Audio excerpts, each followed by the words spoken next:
Diesel ದರ ಏರಿಕೆಯ effect ಸಾರಿಗೆ ಕ್ಷೇತ್ರದ ಮೇಲಾಗ್ತಾ ಇದೆ. ಬಸ್ ಪ್ರಯಾಣ ದರ ಏರಿಕೆಗೆ ರಾಜ್ಯದ 4 ಸಾರಿಗೆ ನಿಗಮಗಳು ಪ್ರಸ್ತಾಪವನ್ನು ಮುಂದಿಟ್ಟಿದ್ದಾರೆ. ಇದರಿಂದ ಶೀಘ್ರದಲ್ಲೇ ಜನರಿಗೆ ಶಾಕ್ ಆಗುತ್ತಾ ಅನ್ನೋ ಪ್ರಶ್ನೆ. ಯಾಕಂತಂದ್ರೆ ಕೆಎಸ್ಆರ್ಟಿಸಿ, ಬಿಎಂಟಿಸಿ, ಕಲ್ಯಾಣ ಕರ್ನಾಟಕ ಸಾರಿಗೆ ಸೇರಿ ಒಟ್ಟು 4 ಸಾರಿಗೆ ಸಂಸ್ಥೆಗಳು, ಸಾರಿಗೆ ನಿಗಮಗಳು ಪ್ರಸ್ತಾಪ ಇಟ್ಟಿರೋದು ಟಿಕೆಟ್ ದರ ಹೆಚ್ಚಿಸಿ. ನಿನ್ನೆ ಮೀಟಿಂಗ್ ಅಲ್ಲಿ ಹೊಣೆಗಾರಿಕೆಯ ಲೆಕ್ಕಾಚಾರವನ್ನು ಕೊಟ್ಟಿದ್ರು. ಸುಮಾರು 6,000 ಕೋಟಿಯಷ್ಟು ಸಾಲ ಮತ್ತು ಗ್ರಾಚ್ಯುಟಿ ಪೆಂಡಿಂಗ್ ಇದೆ. 4 ನಿಗಮಗಳು ನಷ್ಟದಲ್ಲಿದ್ದಾವೆ.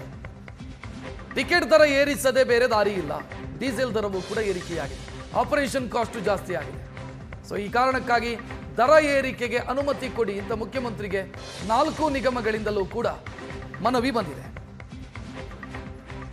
ವಾಯುವ್ಯ ಕರ್ನಾಟಕ ಸಾರಿಗೆ, ಕಲ್ಯಾಣ ಕರ್ನಾಟಕ ಸಾರಿಗೆ, ಕೆಎಸ್ಆರ್ಟಿಸಿ ಮತ್ತು ಬಿಎಂಟಿಸಿ 4 ನಿಗಮಗಳು ಸದ್ಯ ಮನವಿ ಇಟ್ಟಿರು.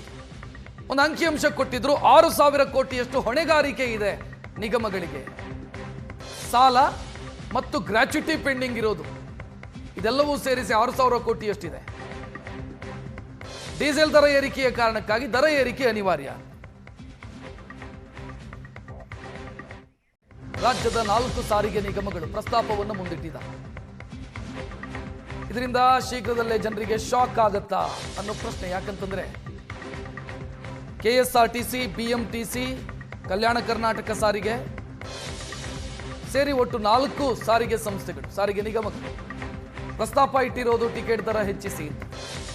ನಿನ್ನೆ ಮೀಟಿಂಗ್ ಅಲ್ಲಿ ಹೊಣೆಗಾರಿಕೆಯ ಲೆಕ್ಕಾಚಾರವನ್ನು ಕೊಟ್ಟಿದ್ರು. ಸುಮಾರು 6,000 ಕೋಟಿಯಷ್ಟು ಸಾಲ ಮತ್ತು ಗ್ರಾಚ್ಯುಟಿ ಪೆಂಡಿಂಗ್ ಇದೆ. 4 ನಿಗಮಗಳು ನಷ್ಟದಲ್ಲಿದ್ದಾವೆ. ಟಿಕೆಟ್ ದರ ಏರಿಸದೆ ಬೇರೆ ದಾರಿ ಇಲ್ಲ. ಡೀಸೆಲ್ ದರವೂ ಕೂಡ ಏರಿಕೆಯಾಗಿದೆ. ಆಪರೇಷನ್ ಕಾಸ್ಟ್ ಜಾಸ್ತಿ ಆಗಿದೆ. ಸೊ ಈ ಕಾರಣಕ್ಕಾಗಿ ದರ ಏರಿಕೆಗೆ ಅನುಮತಿ ಕೊಡಿ ಅಂತ ಮುಖ್ಯಮಂತ್ರಿಗೆ 4 ನಿಗಮಗಳಿಂದಲೂ ಕೂಡ ಮನವಿ ಬಂದಿದೆ.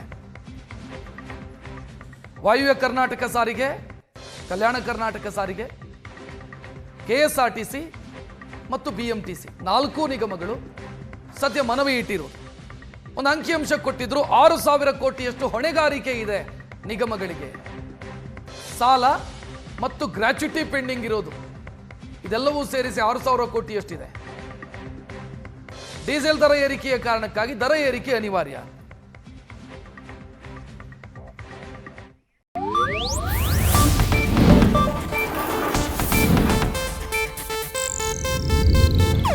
ಇದು ಏಷ್ಯಾನೆಟ್ ನ್ಯೂಸ್ ನೆಟ್ವರ್ಕ್ ಪ್ರಸ್ತುತಿ.